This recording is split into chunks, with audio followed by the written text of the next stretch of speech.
Good morning, and thank you for joining us on your Monday here. I'm China Green. Chris McGinnis here alongside me. It's just you and me, Ked, in here. The boys, though, the other boys, they're having fun. Drew Carney and Rod Hill are out live in Beaverton helping fencing across America. Cheer on Team USA. Good morning, guys. Uh-oh. Good morning. Good morning, China. Good morning, Chris McGinnis. Bear down, Rod. Calm down, Rod. You're about to witness the moving of the dummies. The moving of the dummies, ladies and gentlemen. Yes, I know you all thought that these were the dummies right here. But no, those are the dummies being pushed out of the way. We're going to have some real live fencing happening here in just a matter. Why are you standing back there? I don't know. Join me up here. I need Center room. Stage. We were going to have real live fencing happening here at the Oregon Fencing Alliance gym in just a minute. Before we get to all that, though, It's weather time. Mr. Intensity. Is it weather time? It's time to talk about the weather. Okay, it's weather time. We have rain. How about that? Take a look at the radar. In fact, the movement suggests it will be raining in Portland within the next hour in downtown. Notice this is now moved into the West Metro. Folks coming in from the Sunset Highway, some windshield wipers will be on up in Kelso, Longview, and the rain band that is approaching I-5 does extend all the way down south of Salem. So how about that? Here's your day planner.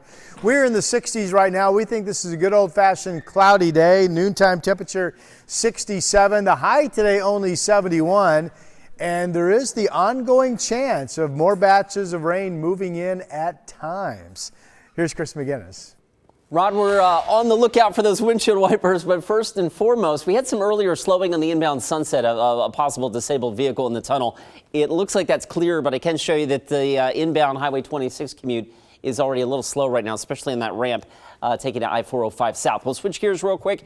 Interstate 84, the Banfield looks good, and a quick check of the trip through North Portland. China, that looks pretty good as well. So far, no major freeway trouble out there just yet, but we are about to get wet.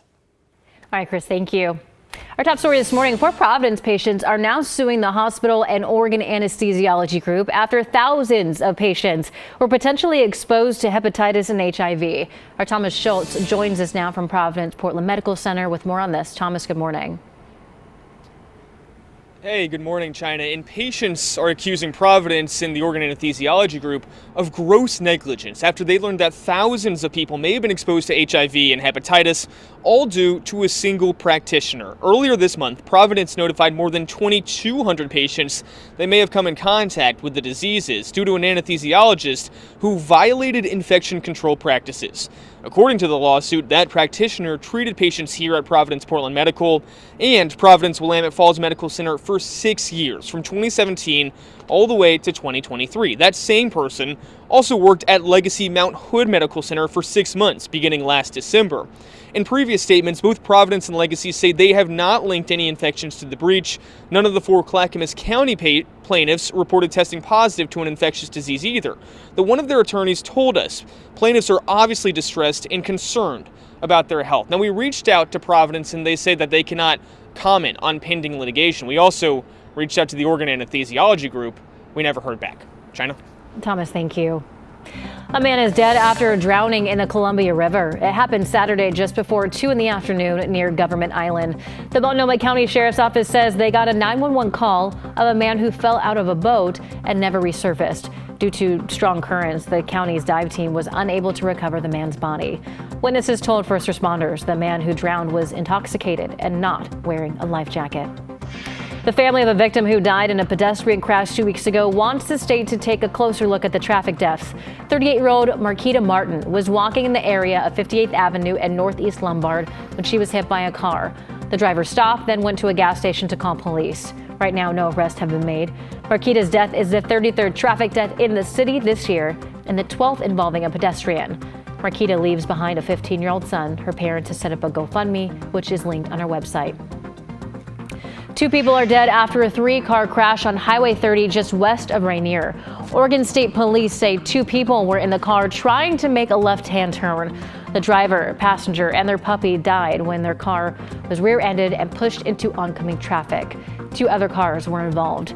2 adults and 2 children in those cars were transported to the hospital with minor injuries.